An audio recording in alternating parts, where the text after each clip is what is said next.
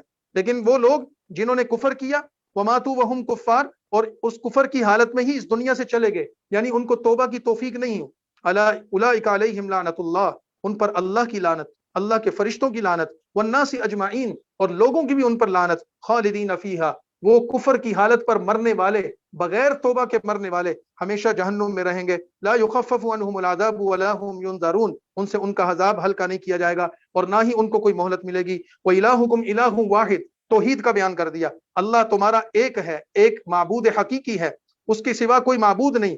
الرحمن الرحیم، بڑا مہربان رحمت رحم والا ہے۔ اور اس اللہ کی نشانیاں کیا ہیں؟ ان فی خلق السماوات والارض، اس اللہ نے زمین و آسمان کو پیدا کرنے میں، رات اور دن کو آپس میں تبدیل کرنے میں، والفلک التي تجری فی البحر بما ينفع الناس، جہاز جو دریاؤں میں چلتے ہیں اور لوگوں کو نفع دینے والی جو چیزیں لے کر چلتے ہیں، بڑے بڑے جہاز سمندر پر، دریاؤں پر چلتے ہوئے وزن اٹھا کر چلتے ہیں۔ وما انزل اللہ من السماء، اور اس پانی میں جسے اللہ نے آسمان سے نازل کیا، پھر اس سے مردہ زمین کو اللہ زندہ کرتا ہے۔ وبث فیہا من کل دابہ، اور اس میں ہر قسم کے چرنے والے پھرنے والے جانور موجود ہیں۔ وتصریف الریاح، اور اللہ تعالیٰ جو ہواؤں کو تبدیل کرتا ہے۔ والسحاب المسخر، اور بادل جو آسمان سے آتے ہیں اور زمین پر آ کر برستے ہیں۔ لآیات لقوم یعقلون، ان تمام کی تمام چیزوں میں، اللہ کی ان بنائی ہوئی چیزوں میں اس کی قدرت کی نشانیاں موجود ہیں۔ ومن الناس من يتخذ من دون اللہ، اتنی بڑی چیزوں کو بیان کرنے کے بعد بھی ایسے لوگ بھی ہیں جنہوں نے اللہ کے سوا اور شریک بنا لیے۔ یحبونہم کحب اللہ، جن سے وہ ایسی محبت کرتے ہیں جیسی کہ ان کو اللہ سے محبت کرنی چاہیے۔ کوئی بتوں کو سجدے کر رہا ہے، کوئی چاند سورج ستاروں کو سجدے کر رہا ہے، کوئی گائے کے پجاری بن گیا، کوئی قبروں کا پجاری بن گیا، کوئی کسی اور چیز کا پجاری بن گیا، تو یہ اللہ تعالیٰ نے گویا کہ شکوہ کیا، اللہ سے محبت کرنے کی بجائے تم ان بتوں کو اور ان جھوٹے معبودوں کو پوج رہے ہو۔ والذین آمنوا اشد حبا للہ، ایمان والوں کو تو اللہ سے سب سے زیادہ محبت ہوتی ہے۔ ایمان کی علامات میں سے ایک علامت یہ ہے کہ مومن جتنی محبت اللہ سے کرتا ہے اس سے بڑھ کر کسی سے نہیں کر سکتا، کیونکہ مومن کا یقین ہے میرا خالق اللہ، میرا مالک اللہ، مجھے رزق دینے والا اللہ، مجھے نفع نقصان دینے والا اللہ، میری زندگی اور موت کے فیصلے کرنے والا اللہ، مجھے نفع اور نقصان میں میری مدد کرنے والا اللہ۔ تو یہ سب کچھ جب اللہ کی طرف سے، پھر ہم آئے بھی اللہ کی طرف سے، جائیں گے بھی واپس اللہ کی طرف سے، تو پھر مومن کی محبت تو اس سے ہوگی۔ تو لہٰذا یہ بات کر دی۔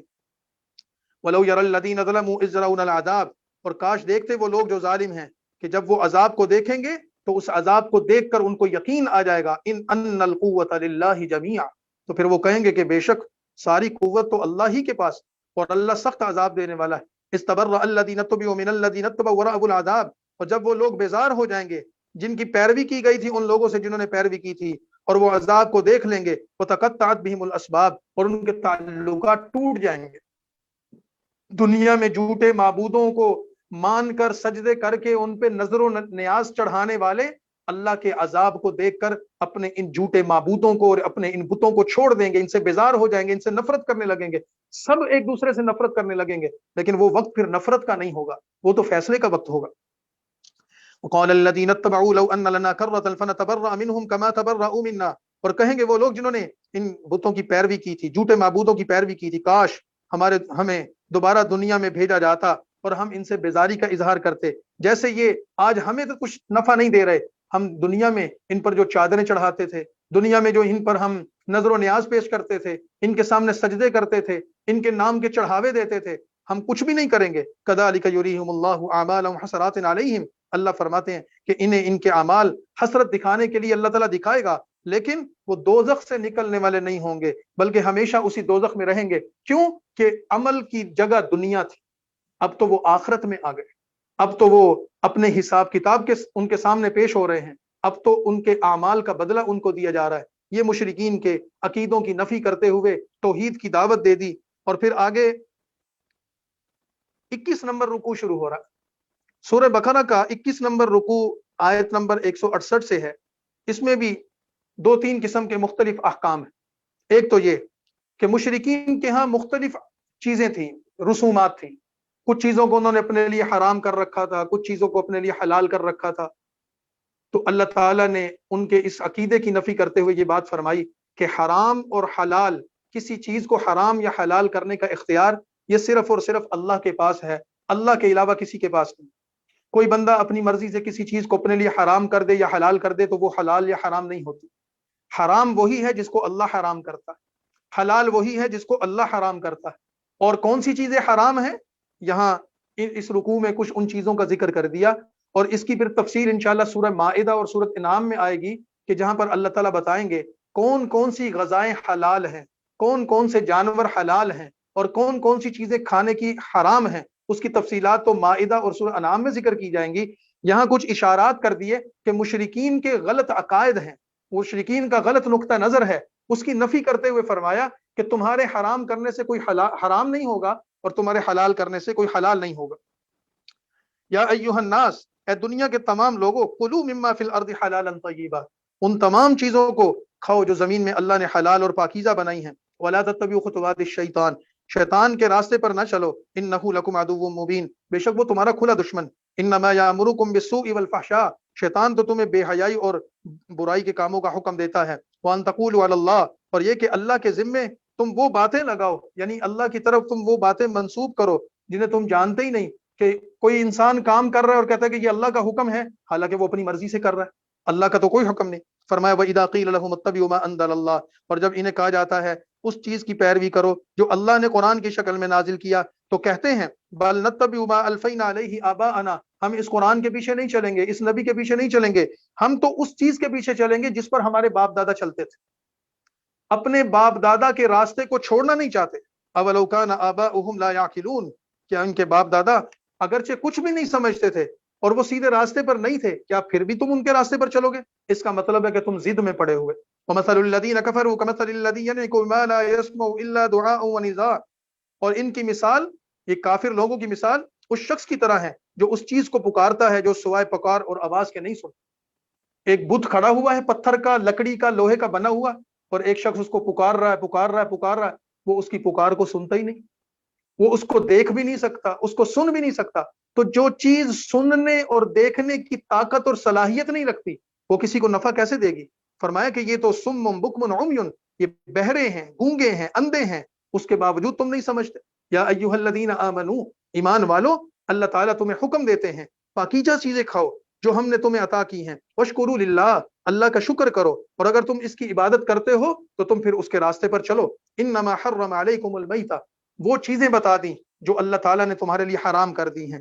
مردار اللہ نے تمہارے لیے حرام کیا۔ مردار وہ کہ کوئی جانور اپنی طبی موت مر جائے، کسی حادثے کا شکار ہو کر مر جائے، کسی بیماری کا شکار ہو کر مر جائے، وہ مردار ہے۔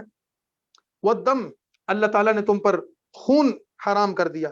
ولحم الخنزیر، اور اس چیز کو، اور وہ خنزیر، سور کا گوشت، اور اس سے بنی ہوئی ہر چیز اللہ نے تم پر حرام کر دی۔ وما اہل بہ لغیر اللہ، اور اسی طرح ہر وہ چیز جو اللہ کے غیر سے منسوب ہوتی ہے اللہ نے وہ بھی تم پر حرام کر دی۔ فمن اضطر غیر باغ ولا عاد، بس جو لاچار ہو جائے، نہ سرکشی کرنے والا ہو، نہ حد سے بڑھنے والا ہو، تو اس پر کوئی گناہ نہیں ہے۔ بے شک اللہ تعالیٰ بخشنے والا، نہایت رحم کرنے والا۔ ایک انسان کسی ایسے مقام پر چلا گیا، ایسی جگہ پر چلا گیا جہاں مردار کے علاوہ کچھ ملتا ہی نہیں، یا جہاں پر سور کے گوشت کے علاوہ کچھ ملتا ہی نہیں، یا جہاں پر کوئی حرام غذا ملتی ہے، اور اس کو اپنی جان بچانے کے لیے، اپنی زندگی کی بقا کے لیے کچھ نہ کچھ کھانا پڑ رہا ہے، فرمایا ایسا شخص معذور و مجبور ہے، اتنی مقدار میں کھا لے کہ اس سے جان بچ جائے، لیکن حلال رزق کی تلاش میں رہے۔ جیسے کہ وہ مغربی ممالک ہیں، دنیا کے کچھ ایسے خطے ہیں جہاں حلال غذا کا ملنا بہت مشکل ہے۔ ایسے حالات میں اگر کوئی شخص وہاں چلا گیا اور اپنی جان اور اپنی زندگی کو بچانے کے لیے اگر وہ کوئی ایسی غذا استعمال کرتا ہے تو اس میں کوئی حرج نہیں ہے، لیکن اس کو حلال کی تلاش میں رہنا چاہیے، لیکن بغیر کسی عذر کے حرام چیز کو کھانا یہ تو بہت بڑا گناہ ہے۔ ان الذین یکتمون ما انزل اللہ، جو لوگ اللہ کی نازل کی ہوئی کتاب کو چھپاتے ہیں اور اس کے بدلے میں تھوڑی سی قیمت لے لیتے ہیں۔ یہودیوں اور عیسائیوں کی طرف اشارہ کیا جا رہا ہے کہ اللہ کے دین کو بیچتے ہیں اور حق بات کو چھپاتے ہیں، اللہ کی نازل کی ہوئی کتاب کو چھپاتے ہیں اور اس کے بدلے میں تھوڑی سی قیمت لیتے ہیں۔ اولئک ما یاکلون فی بطونہم، یہ جو کچھ قیمتاً وصول کر کے کھاتے ہیں دراصل یہ اپنے پیٹوں میں آگ بھر رہے ہیں. اللہ ان سے قیامت کے دن کلام نہیں کرے گا، نہ اللہ ان کو ان کے گناہوں سے پاک کرے گا، بلکہ ان کے لیے دردناک عذاب ہوگا. اولئک الذین اشتروا الضلالۃ بالہدی، یہی وہ لوگ ہیں جنہوں نے گمراہی کو ہدایت کے بدلے میں لے لیا ہے اور عذاب کو بخشش کے بدلے میں لے لیا ہے. یعنی دنیا میں دین فروشی کرنے والے، دنیا میں حق فروشی کرنے والے، دنیا میں دین کو بیچنے والے در حقیقت مال نہیں کھا رہے، اپنے پیٹ میں جہنم کی آگ بھر رہے ہیں.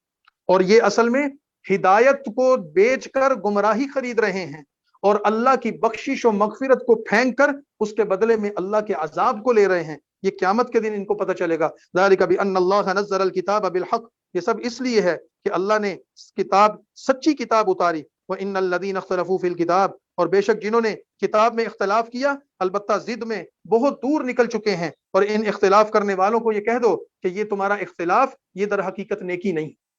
یہاں پر سورہ بقرہ کا 21 نمبر رکوع مکمل ہو گیا.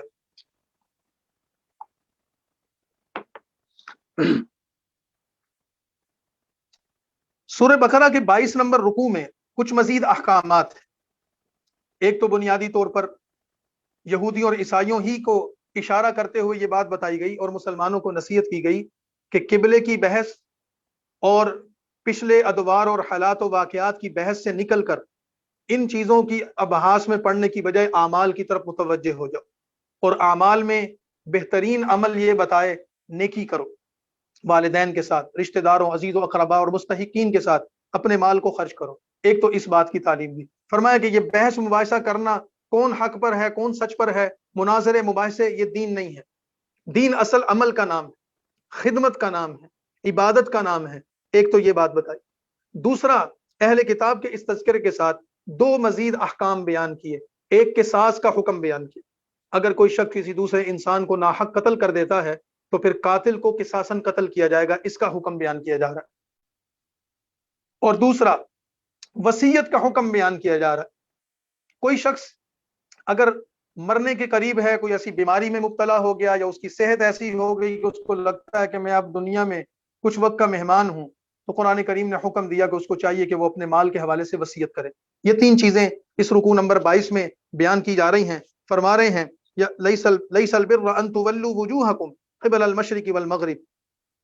مسلمانوں، اللہ تمہیں متوجہ کرتا ہے اس بات کی طرف کہ نیکی یہ نہیں ہے کہ تم اپنا رخ مشرق کی طرف کر لو یا مغرب کی طرف کر لو. یہ قبلے کی بحث کو چھوڑ دو، اب اس بحث کا کوئی فائدہ نہیں. وَلَكِنَّ الْبِرَّ مَنْ آمَنَ بِاللَّهِ، آؤ ہم تمہیں یہ بتاتے ہیں کہ حقیقی نیکی کیا ہے. حقیقی نیکی کی سب سے پہلی صورت یہ ہے من آمن باللہ، اللہ پر ایمان ہو، والیوم الآخر، قیامت پر ایمان ہو، اللہ کے فرشتوں اور اس کی کتابوں اور اس کے نبیوں پر ایمان ہو.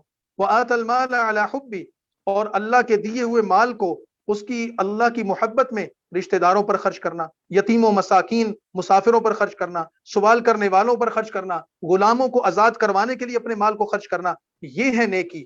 اسی طرح نماز کا قائم کرنا، زکوٰۃ کا ادا کرنا، والموفون بعہدہم، اور جب کوئی سے وعدہ کر لو تو اپنے وعدوں کو پورا کرنا، یہ نیکی کی اصل شکلیں ہیں. والصابرین فی البأساء، اور تنگ دستی میں اور بیماری میں اور لڑائی کے وقت میں، کبھی کسی پر بیماری آ گئی، کبھی تنگ دستی آ گئی، کبھی جنگ مسلط ہو گئی، دشمن سر پر آ گیا، ان تمام چیزوں میں صبر کرنا یہ نیکی ہے. اولئک الذین صدقوا، جو لوگ اللہ پر ایمان رکھتے ہیں اور اللہ کے فرشتوں، نبیوں اور کتابوں پر ایمان رکھ کر نیکی کے یہ کام کرتے ہیں، اولئک الذین صدقوا، وہ لوگ سچے ہیں. واولئک هم المتقون، اور وہی لوگ پرہیزگار ہیں. یہ نصیحت کرنے کے بعد قصاص کا حکم بیان کیا. یا ایھا الذین آمنوا کتب علیکم القصاص فی القتل، اے ایمان والو مقتولوں میں برابری کرنا تم پر فرض کیا گیا ہے. جاہلیت کے دور میں یہ رسم اور روایت تھی کہ اگر کوئی شخص کسی کو قتل کر دیتا تو قاتل کو قصاص میں قتل کرنے سے پہلے دیکھا جاتا تھا کہ قاتل اور مقتول کون ہے. اگر قتل کرنے والا کمزور ہوتا تو پھر اس کو نہ صرف قتل کرتے بلکہ اس کے کسی بڑے کو پکڑ کر قتل کرتے. مثال کے طور پر اگر کسی غلام نے کسی سردار کو، کسی بڑے آدمی کو قتل کر دیا ہوتا، یا کسی غریب آدمی نے کسی امیر آدمی کو قتل کر دیا ہوتا، تو امیر مقتول کے ورثاء یہ کہتے تھے ہم غریب بندے کو بدلے میں قتل نہیں کریں گے بلکہ ان کی قوم کے سردار کو قتل کریں گے، یا غلام کو قتل نہیں کریں گے، ہم ان کے کسی مرد کو قتل کریں گے. یا کسی عورت نے قتل کیا ہوتا تو کہتے ہیں ہم بدلے میں عورت کو قتل نہیں کریں گے، ہم ان کے گھر کے مرد کو قتل کریں گے. تو یہ مساوات نہیں تھی. قرآن کریم نے یہاں دو باتیں بتائی. ایک تو یہ کہ قتل میں مساوات کرو، برابری کرو، جس نے قتل کیا ہے وہی مقتول کے بدلے میں قتل کیا جائے گا. قاتل غلام ہے تو اسی کو قتل کرو، قاتل عورت ہے تو اسی کو قتل کرو، قاتل مرد ہے اسی کو قتل کرو، قاتل غریب یا امیر ہے اسی کو قتل کرو، مساوات کرو، مساوات کی خلاف ورزی نہ کرو. ایک تو یہ بات. دوسری چیز یہ کی جاتی تھی کہ قرآن کریم نے دیت کی سہولت دے دی. اگر قاتل کے قتل کرنے میں کوئی دشواری ہے یا مقتول کے ورثاء کوئی صورت دوسری چاہتے ہیں تو اللہ تعالیٰ ان کو خون بہا لینے کی یہ ترغیب دیتے ہیں کہ اگر مقتول کے ورثاء قاتل کو قتل کرنے کی بجائے اس سے کوئی قیمت وصول کر لیں اور اس کا خون بہا دیت کے طور پر وصول کر لیں تو یہ بھی جائز ہے. اس کی شکل یہ ہے کہ مقتول کے ورثاء قاتل کے ساتھ معاملات طے کریں گے، کوئی قیمت متعین کی جائے گی اور وہ قیمت مقتول کے ورثاء کو دے دی جائے گی، اس کے بدلے میں صلح ہو جائے گی، اب قاتل کو قتل نہیں کیا جائے گا. تو یہ احکام دیے کہ کتب علیکم القصاص، ایمان والو مقتولوں میں برابری کرنا تم پر فرض کیا گیا ہے. الحر بالحر، آزاد کے بدلے میں آزاد ہی قتل ہوگا، غلام کے بدلے میں غلام ہی قتل ہوگا، عورت کے بدلے میں عورت ہی قتل ہوگی، ایک دوسرے کی تبدیلی نہیں کی جائے گی. فمن عفی لہ من اخیہ شیء، بس جسے اس کے بھائی کی طرف سے کچھ بھی معاف کیا جائے تو دستور کے موافق مطالبہ نہ کرنا چاہیے، اسے نیکی کے ساتھ ادا کرنا چاہیے. یعنی مثال کے طور پر اگر وہ مقتول کے ورثاء کسی لین دین پر راضی ہو جاتے ہیں تو وہ بھی ٹھیک ہے. فاتباع بالمعروف، تو پھر جو دستور اور قانون کہتا ہے اس کے مطابق معاملہ کرنا چاہیے. ذالک تخفیف من ربکم ورحمہ، یہ تمہارے رب کی طرف سے تمہارے لیے آسانی اور مہربانی کا راستہ ہے. فمن اعتدی بعد ذلک، البتہ اگر یہ کرنے کے بعد کوئی زیادتی کرے گا، مثال کے طور پر مقتول کے ورثاء صلح کر لیتے ہیں، خون بہا اور دیت بھی لے لیتے ہیں اور بعد میں جا کر قاتل کو قتل بھی کر دیتے ہیں، تو یہ جو کچھ کرے گا تو پھر یہ زیادتی ہوگی. فلہ عذاب علیم، یہ عہد کی خلاف ورزی، قانون کی خلاف ورزی ہے. پہلے قاتل نے ظلم کیا، اب تم نے ظلم کیا، اللہ تمہیں اس پر عذاب دیں گے. وَلَكُمْ فِي الْقِصَاصِ حَيَاةٌ يَا أُولِي الْأَلْبَابِ، اور اے عقل والو قصاص میں اللہ نے تمہارے لیے زندگی رکھی ہے تاکہ تم خون ریزی سے بچو. یعنی قصاص کا قانون معاشرے میں خون ریزی کو روکنے، قتل و غارت کو روکنے کے لیے ایک بہترین اور مؤثر قانون ہے. آج ہمارے ملک میں، ہمارے معاشرے میں قتل و غارت گری کی کثرت اتنی زیادہ ہے، اس کی وجہ یہ ہے کہ قاتل کو کوئی پوچھنے والا نہیں، قاتل کو کوئی پکڑنے والا نہیں. فرمایا کہ اگر تم مقتول کے قتل کے بدلے میں قاتل کو اگر قتل کر دو گے تو دنیا میں دوبارہ کوئی یہ جرت نہیں کر سکے گا کہ کسی کو قتل کرے. یہ جرائم ختم نہیں ہو سکتے لیکن کنٹرول ضرور ہو جائیں گے اور دب ضرور جائیں گے. ایک تو یہ بات. دوسری چیز وصیت کی. کتب علیکم اذا حضر احدکم الموت ان ترک خیرا الوصیہ، تم پر اللہ کی طرف سے یہ حکم بھی لازم کر دیا گیا ہے کہ تم میں سے کسی کو اگر موت آ جاتی ہے اور اگر اس کے پاس مال ہے تو پھر وہ اپنے ماں باپ اور رشتہ داروں کے لیے مناسب طور پر کوئی وصیت کر دے، یہ پرہیزگاروں کا حق ہے. فمن بدلہ بعد ما سمع، اور اس کے سننے کے بعد اگر کوئی اس کی وصیت کو، ایک بندے نے وصیت کی، وصیت کرنے والا اس دنیا سے چلا گیا اور کسی نے اس کی وصیت کو تبدیل کر دیا خیانت کے طور پر، فإنما اسمہ، تو اس کا گناہ اس شخص پر ہے جو تبدیل کرے گا. ان اللہ سمیع علیم، بے شک اللہ سننے والا جاننے والا ہے. فمن خاف من موص جنفا او اسما، اور جو وصیت کرنے والے کی طرف سے طرفداری کرے یا گناہ کا خوف ہو تو پھر ان کے درمیان اصلاح کر دے. فلا اسم علیہ، اس پر کوئی گناہ نہیں. مثال کے طور پر کسی نے وصیت کی اور جس کو وصیت سپرد کی جا رہی اس کو پتہ چلا کہ یہ وصیت انصاف پر مبنی نہیں، شریعت کے قانون کے مطابق نہیں، یا اس میں رشتہ داروں کے حقوق کا خیال نہیں رکھا گیا، تو وہ خود مشورہ دے کر اگر اس کو سمجھاتا ہے، اس کی اصلاح کرتا ہے اور اس کو نیکی کی ترغیب دیتا ہے تو یہ گناہ نہیں ہے. یعنی کسی کی وصیت کو بددیانتی کی بنیاد پر تبدیل کرنا یہ گناہ ہے، لیکن اصلاح اور خیر کی بنیاد پر اس کو متوجہ کرنا اس میں کوئی حرج نہیں ہے. ان اللہ غفور الرحیم، بے شک اللہ تعالیٰ بخشنے والا اور نہایت رحم کرنے والا ہے. وصیت کا حکم قرآن کریم نے یہاں بیان تو کیا ہے، لیکن یہ وصیت کا حکم اس وقت تک تھا جب تک کہ وراثت کے احکام نہیں آئے تھے. قرآن کریم نے سورہ نساء انشاءاللہ جب ہم پڑھیں گے تو اس میں تفصیل کے ساتھ اللہ تعالیٰ نے وراثت کے احکامات ذکر کیے. مرنے والے کے مال کو اللہ کے حکم کے مطابق تقسیم کیا جائے گا. تو لہذا جب تک وراثت کے احکامات نہیں آئے تھے اس وقت تک وصیت کا حکم مؤثر تھا. اب جب وراثت کے احکامات آ گئے تو اب وصیت کے حکم کی ضرورت نہیں ہے. لہذا اگر کوئی شخص اپنے کسی ایسے شخص کے لیے وصیت کرتا ہے کہ جو وصیت میں جو شخص اس کا وارث بن رہا ہو، تو نبی پاک صلی اللہ علیہ وسلم کا ارشاد ہے کہ وارث کے لیے وصیت مؤثر نہیں. مثال کے طور پر مرنے والے شخص کے والدین، مرنے والے شخص کی بیوی، مرنے والے شخص کا شوہر یا مرنے والے کی اولاد، یہ ہر حال میں وارث بنتے ہیں. والدین کو بھی وراثت ملتی ہے، میاں بیوی کو وراثت ملتی ہے، اولاد کو وراثت ملتی ہے. اگر کسی شخص نے اپنی اولاد یا میاں بیوی نے ایک دوسرے کے حق میں یا والدین کے حق میں وصیت کی تو اس وصیت پر عمل نہیں کیا جائے گا، اس وجہ سے کہ اللہ تعالیٰ نے ان کے حصے متعین کر دیے ہیں. سورہ نساء میں اس کو ہم انشاءاللہ بیان کریں گے. دوسرا، اگر کسی نے غیر شرعی وصیت کی تو اس پر بھی عمل نہیں کیا جائے.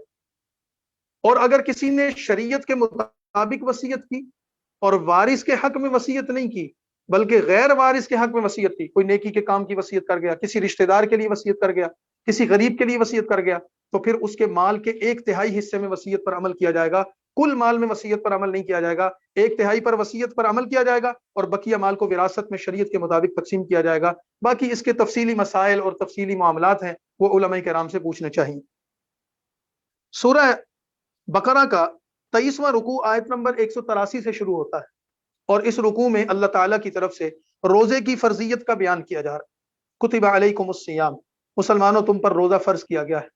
روزے کا جب ذکر آیا تو پھر رمضان کا ذکر ہے، رمضان کی فضیلت بیان کی، اس کے ساتھ ساتھ پھر روزے کے اوقات کا بیان کیا. روزے میں مریض کے احکام کیا ہیں، بیمار اور مسافر کے احکام کیا ہیں، ان کا ذکر کیا. اور اسی طرح روزے کے دنوں میں میاں بیوی آپس میں تعلقات نہ کریں، اس سے منع کیا گیا. راتوں کو تعلقات سے مستثنا کیا گیا. یہ ساری چیزیں بیان کی گئی. اسی طرح رمضان المبارک کی فضیلت کے ساتھ ساتھ پھر یہ کہا گیا کہ اللہ تعالیٰ تو خصوصاً رمضان میں دعائیں قبول کرتا ہے، تمہاری عبادات کو قبول کرتا ہے، لیکن اللہ کی ذات ایسی ہے کہ جب بھی تم اس اللہ کو پکارو گے اللہ تمہاری دعا کو سنے گا. اللہ سے دعا کرتے رہو.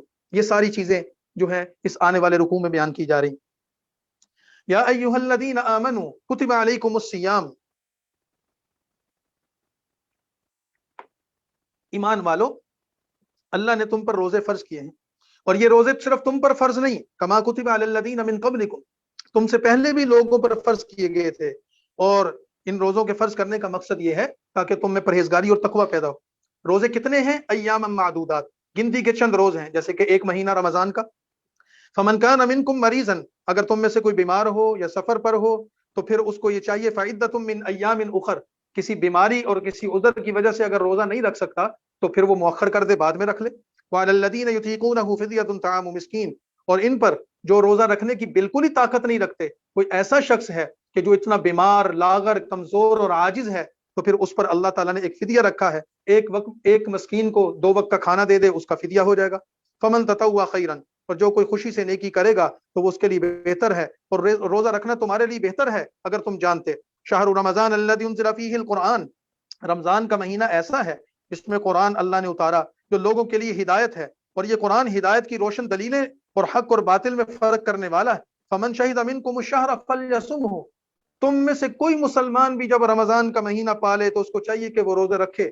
ومن کان مریضا، لیکن اگر تم میں سے کوئی مریض ہو یا کوئی سفر میں ہو، فعدۃ من ایام اخر، تو پھر وہ کسی اور وقت میں روزے رکھے.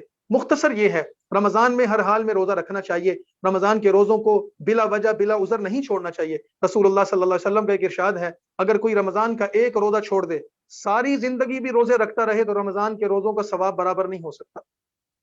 لیکن اگر کوئی سفر میں ہے، شرعی مسافت ہے، یا اگر کوئی اتنا بیمار ہے کہ روزہ رکھنے سے اس کی تکلیف پڑ جاتی ہے، اس کی بیماری بڑھ جاتی ہے، تو پھر اللہ تعالیٰ اس کو سہولت دیتے ہیں کہ وہ روزے کو مؤخر کر دے.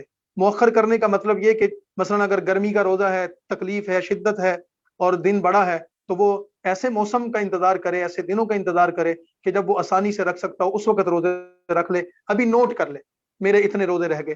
یا اسی طرح کوئی سفر میں ہے اور سفر کی مشقت کی وجہ سے وہ روزے نہیں رکھ پاتا، تو اس کو چاہیے کہ وہ نوٹ کر لے، جب وہ اپنے گھر، اپنے شہر میں، اپنے مقام پر واپس آ جائے گا تب وہ روزے رکھ لے.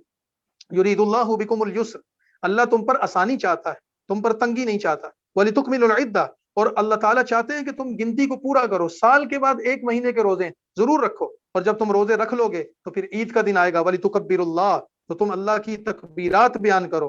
عَلَىٰ مَا هَدَاكُمْ، کیونکہ اللہ نے تمہیں ہدایت دی، رمضان کا مہینہ دیا، اس رمضان کے مہینے کے شکر کے طور پر عید کا دن ہے. وَلَعَلَّكُمْ تَشْكُرُونَ، تاکہ تم شکر کر سکو. اور رمضان میں جو دعائیں قبول ہوتی ہیں تو یہ صرف رمضان میں نہیں ہوتی، رمضان میں تو خصوصاً ہوتی ہیں. وَإِذَا سَأَلَكَ عِبَادِي عَنِّي فَإِنِّي قَرِيبٌ، جب آپ صلی اللہ علیہ وسلم سے میرے بندے میرے متعلق سوال کرتے ہیں کہ اللہ کہاں ہے، ہماری دعا سنتا کہ نہیں سنتا. اجیب دعوت الداعی اذا دعان، دعا کرنے والے کی دعا قبول کرتا ہوں. فَلْيَسْتَجِيبُوا لِي، اور جب مجھے پکارتا ہے تو اس کو چاہیے کہ مجھے پکارنے والا اور مجھ سے دعا کرنے والے کو چاہیے کہ وہ میرا حکم مانے. لَعَلَّهُمْ يَرْشُدُونَ، اور مجھ پر ایمان لائیں اور ہدایت کے راستے پر چلیں.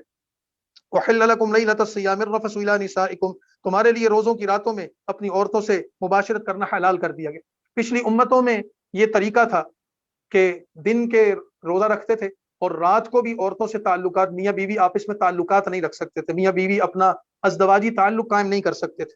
اللہ تعالیٰ نے اس امت کو یہ سہولت دی کہ اگر کوئی دن کا روزہ رکھتا ہے اور رات کو میاں بیوی باہم تعلق اگر کرتے ہیں تو اس میں کوئی حرج نہیں ہے، کیونکہ رات روزے میں شامل نہیں.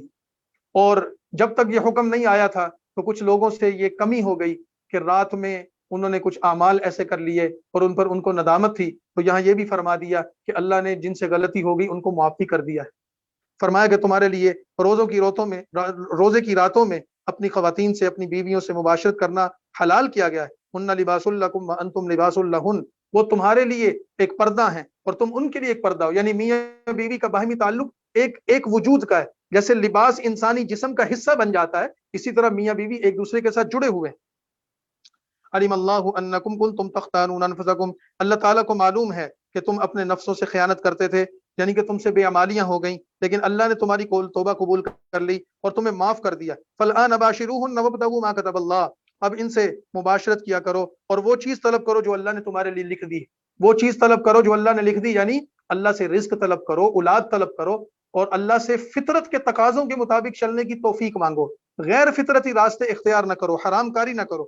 وَكُلُوا وَاشْرَبُوا، اور روزے کا وقت بتا دیا کہ کھاؤ اور پیو جب تک کہ تمہارے لیے سفید دھاری سیاہ دھاری سے فجر کے وقت صاف صاف ظاہر ہو جائے. یہ سحری کے وقت کی ایک تعبیر دی گئی ہے کہ رات کی تاریکی جب دن کی روشنی جب جدا جدا ہو جاتی ہیں تو سمجھ لو کہ سحری کا وقت ختم ہو گیا. ثم اتموا الصيام الى الليل، جب تم نے سحری کر لی تو پھر روزوں کو رات تک یعنی کہ مغرب تک پورا کرو. ولا تباشروہن، اور جب تم اعتکاف کی حالت میں مسجدوں میں آ جاؤ تو پھر اگرچہ دن کے روزے میں تو تم مباشرت نہیں کر سکتے تھے، رمضان کی راتوں میں تمہاری بیویاں تمہارے لیے حلال ہیں، لیکن اگر کسی شخص نے اعتکاف کیا مسجد میں تو پھر اس کے لیے جائز نہیں ہے کہ وہ اعتکاف میں آ کر اپنی بیوی سے تعلق قائم کرے. اور ان اپنی بیویوں سے مباشرت نہ کرو جب تک کہ تم مسجدوں میں اعتکاف کی حالت میں ہو. تلک حدود اللہ، یہ اللہ تعالیٰ کی حدود ہیں اور ان کے قریب نہ جانا. کذالک یبین اللہ آیاتی، اللہ تعالیٰ اسی طرح اپنی آیتیں لوگوں کے لیے بیان کرتا ہے تاکہ وہ لوگ پرہیزگار ہو جائیں. ولا تأکلوا اموالکم بینکم بالباطل، اور ایک اور نصیحت یہ کر دی کہ ایک دوسرے کے مال کو آپس میں ناجائز طور پر نہ کھایا کرو. اور وَارْتُدْلُوا بِهَا إِلَى الْحُكَّامِ، اور انہیں حاکموں تک نہ پہنچاؤ تاکہ لوگوں کا مال کچھ حصہ گناہ سے کھا جاؤ حالانکہ تم جانتے ہو. یعنی کہ کسی کے مال پر قبضہ کر لیا، کسی کی زمین پر قبضہ کر لیا، کسی کی سامان پر قبضہ کر لیا، تمہارے حاکمان وقت سے تعلقات ہوں، طاقتور لوگوں سے، وزیروں اور مشیروں سے تعارف اور تعلقات ہوں، اور تم جا کر ان سے سفارش کروا کر کسی غریب بندے کے کسی مال کو غصب کر لو، یہ نہ کرو. یا تم حاکمان وقت، افسران وقت کو رشوت دے کر کسی کے مال کو اپنے نام لگوا لو، کسی کی زمین کو اپنے نام لگوا لو، یہ کام بھی نہ کرو. اس سے منع کر دیا. فرمایا کہ یہ حلال نہیں ہے، یہ حرام ہے. جو بھی تم کسی کا غصب کر کے استعمال کرو گے وہ تمہارے لیے جرم عظیم ہوگا. سورہ بقرہ کا 23 نمبر رکوع مکمل ہوا. آگے 24 نمبر رکوع ہے. 24 نمبر رکوع میں بھی اسی طرح کچھ احکامات. سب سے پہلی آیت میں چاند کے بارے میں پوچھا گیا رسول اللہ صلی اللہ علیہ وسلم سے کہ یہ چاند کا جو سفر ہے اور اس کی جو تاریخیں ہیں اس کا کیا فائدہ ہے. اس کا جواب ارشاد فرمایا گیا. اسی طرح جاہلیت کے زمانے کی ایک رسم تھی اس کی نفی کی گئی، اور پھر قتال فی سبیل اللہ کے احکام بیان کیے گئے، اللہ کے راستے میں خرچ کرنے کی ترغیب دی گئی. اور اسی طرح پھر اس سے اگلے رکوع میں بھی حج اور عمرے کے، خصوصاً حج کے مختلف احکام بیان کیے گئے، جس کی تفصیل یہ ہے. یسألونک عن الاہلہ، آپ صلی اللہ علیہ وسلم سے چاند کے متعلق پوچھتے ہیں تو آپ ان کو جواب دیے ہی مواقیت للناس والحج، یہ چاند کا جو سفر ہے کبھی کم ہوتا ہے کبھی زیادہ ہوتا ہے، اس سے حج کے جو اندازے ہیں وہ معلوم ہوتے ہیں، تاریخیں معلوم ہوتی ہیں. اور آپ کو پتہ ہے اسلام کی عبادات کا جتنا نظام ہے وہ تقریباً وہ سارا کا سارا وہ چاند پر ہے. رمضان چاند دیکھ کر شروع ہوتا ہے، شوال چاند دیکھ کر شروع ہوتا ہے، ذی الحج حج کا مہینہ چاند دیکھ کر شروع ہوتا ہے، محرم صفر ربیع الاول چاند پر آتا ہے. تو یہ وضع ہے کہ اس کے اندر مختلف عبادات کے اوقات ہیں. وَلَيْسَ الْبِرُّ بِأَن تَأْتُوا الْبُيُوتَ مِن ظُهُورِهَا، اور نیکی یہ نہیں ہے کہ تم اپنے گھروں میں ان کی پشت کی طرف سے آؤ، اور نیکی تو یہ ہے کہ جو کوئی اللہ سے ڈرے اور تم اپنے گھروں میں ان کے دروازوں سے ہو کر آیا کرو، اللہ سے ڈرتے رہو تاکہ تم کامیاب ہو جاؤ۔ جاہلیت کے زمانے میں ایک روایت یہ تھی کہ اگر کوئی شخص احرام باندھ کر گھر سے نکلا عمرے کے لیے یا حج کے لیے، اور وہ گھر میں کوئی سامان یا کوئی چیز بھول گیا، تو پھر واپس گھر میں جا کر وہ سامان لینے کے لیے اگر رخ واپس موڑتا تھا تو گھر کے دروازے سے داخل ہونے کو غلط سمجھتے تھے، بلکہ وہ پچھلی دیوار پھلانگ کر آتا تھا، یا گھر کے دیوار میں کوئی سرنگ لگا کر نقب لگا کر گھر میں داخل ہوتا تھا، یا پیچھے کا کوئی دروازہ کھول کر داخل ہوتا تھا۔ سامنے کے دروازے سے داخل ہونے کو عیب سمجھتے تھے۔ اس کی نفی کی کہ یہ کوئی نیکی نہیں ہے، یہ تمہاری جاہلیت کی رسم ہے۔ اگر کسی کو کوئی گھر میں کوئی چیز بھول گئی ہے اور احرام باندھ کر وہ نکل گیا ہے تو کوئی حرج نہیں، واپس جا کر لے سکتا ہے۔ اسی طرح پھر آیت نمبر 190 سے قتال کے احکامات۔ نبی کریم صلی اللہ علیہ وسلم عمرے کی نیت سے مدینہ سے تشریف لائے تھے اور مکہ مکرمہ کے قریب حدیبیہ کے مقام پر آپ رکے تھے۔ صحابہ کرام تقریباً 1400 کی تعداد میں آپ کے ساتھ تھے، لیکن مکہ کے مشرکوں نے آپ کو عمرہ نہیں کرنے دیا، اجازت نہیں دی، اور انہوں نے کہا جی کہ ہم اس دفعہ عمرہ نہیں کرنے دیں گے۔ لمبی بات چیت ہوئی، اس کے نتیجے میں مسلمانوں اور کافروں کے درمیان صلح کا معاہدہ طے پا گیا، اور اس صلح کے معاہدے کے نتیجے میں ایک شرط یہ بھی ہوئی کہ مسلمان اس سال عمرہ نہیں کریں گے، قضا کر دیں گے، دوبارہ آئندہ سال واپس آئیں گے اور پھر آ کر عمرہ کریں گے۔ تو جب اگلے سال مسلمان عمرے کی قضا کے لیے آ رہے تھے تو صحابہ کرام کے دل میں ایک خدشہ پیدا ہوا کہ اگر ہم عمرے کے لیے آئیں گے تو یہ لوگ کہیں ہمیں نقصان نہ پہنچائیں، ہم سے قتال نہ کریں، ہو سکتا ہے انہوں نے جنگ کی تیاری کر رکھی ہو اور ہمارے خلاف ہتھیار نکال لیں، تو پھر ہم کیا کریں گے؟ تو ہم تو احرام کی حالت میں ہوں گے، اور حرم میں جا کر جنگ کیسے کریں گے؟ کیونکہ احرام کی حالت میں حرم کی حدود میں جنگ کرنا، لڑائی کرنا، یہ تو حرام اور ممنوع ہے۔ تو اللہ تعالیٰ نے یہ ساری آیات نازل فرمائی کہ بے شک احرام کی حالت میں حرم کی حدود میں یہ قتال، لڑائی، جہاد ممنوع ہے، بے شک ممنوع ہے، لیکن اگر تمہارے خلاف کوئی ہتھیار نکالے اور تم سے لڑائی کرے تو تم بے شک حرم کی حدود میں ہو یا احرام کی حالت میں ہو، اپنے دفاع میں تم لڑ سکتے ہو۔ تم پر کوئی حملہ کرے تو تم بھی جواب میں حملہ کرو، تمہیں کوئی قتل کرنا چاہے تو تم بھی جواب میں قتل کرو۔ یہ سارا کچھ ان آیات میں بیان کیا گیا، اور ساتھ یہ فرمایا گیا کہ مسلمانوں، قتال سے تمہارا دل گھبرانا نہیں چاہیے، قتال کی تیاری کرو، اپنا مال قتال کے لیے خرچ کرو، جہاد کے لیے خرچ کرو، اور اللہ کے راستے میں اس وقت تک قتال کرتے رہو جب تک کہ فتنہ ختم نہ ہو جائے۔ فتنے سے مراد یہ ہے کہ یہ کافر جو تمہارے ساتھ ظلم، زیادتی اور تشدد کرتے ہیں، جب تک ان کی طاقت نہیں ٹوٹ جاتی، ان کا ظلم اور ان کا تشدد ختم نہیں ہو جاتا، اور مسلمان ان کے ظلم و جبر سے آزاد نہیں ہو جاتے، اس وقت تک ان کے ساتھ قتال کرتے رہو۔ ان آیات میں یہ مضمون بیان کیا گیا ہے۔ وقاتلوا فی سبیل اللہ، اور اللہ کے راستے میں ان کافروں سے لڑو جو تم سے لڑتے ہیں، ولا تعتدوا، لیکن تم زیادتی نہ کرنا، بے شک اللہ تعالیٰ زیادتی کرنے والوں کو پسند نہیں کرتا۔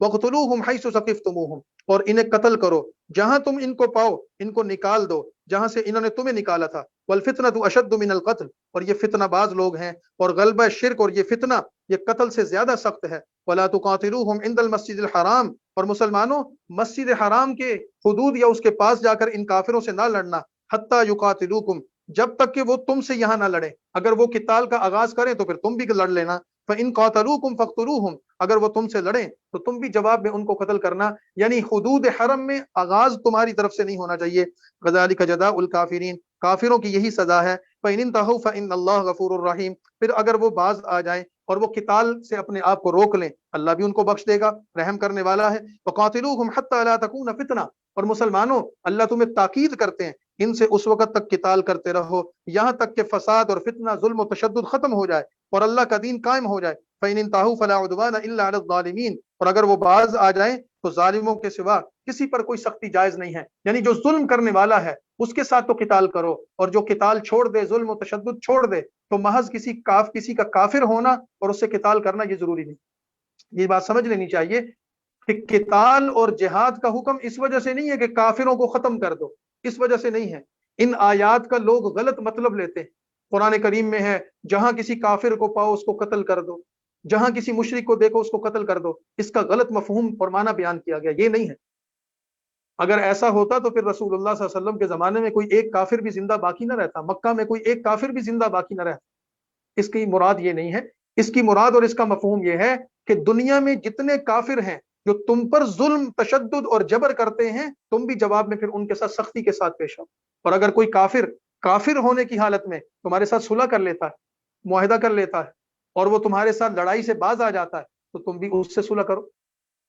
سورہ انفال میں اور سورہ توبہ میں جہاد اور قتال کے احکامات ذکر کیے گئے ہیں، اور اس میں رسول اللہ صلی اللہ علیہ وسلم کو یہ ہدایت دی گئی ہے، ان کافروں سے لڑیے اور لڑتے رہیے، یہاں تک لڑتے رہیے جب تک کہ ان کا ظلم و تشدد ختم نہیں ہو جاتا۔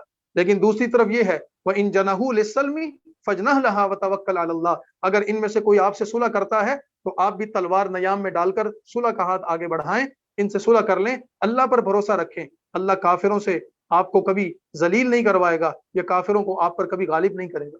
یہ قتال کے احکام۔ اور پھر آگے الشہر الحرام بالشہر الحرام، آیت نمبر 194 سے سورۃ بقرہ کے حج کے احکام ذکر کیے جا رہے ہیں، لیکن چونکہ وقت بھی مکمل ہو گیا ہے تو انشاءاللہ العزیز ہم سورہ بقرہ کی آیت نمبر 194 سے کل سے حج کے احکامات کا بیان کریں گے، اور اس سے متعلقہ پھر دیگر تفصیلات ہیں انشاءاللہ العزیز وہ کل درس میں ہوں گی۔ اللہ تعالیٰ جو اب تک بیان ہو چکا ہے اس کو قبول فرمائے۔ وآخر دعوانا ان الحمد للہ رب العالمین۔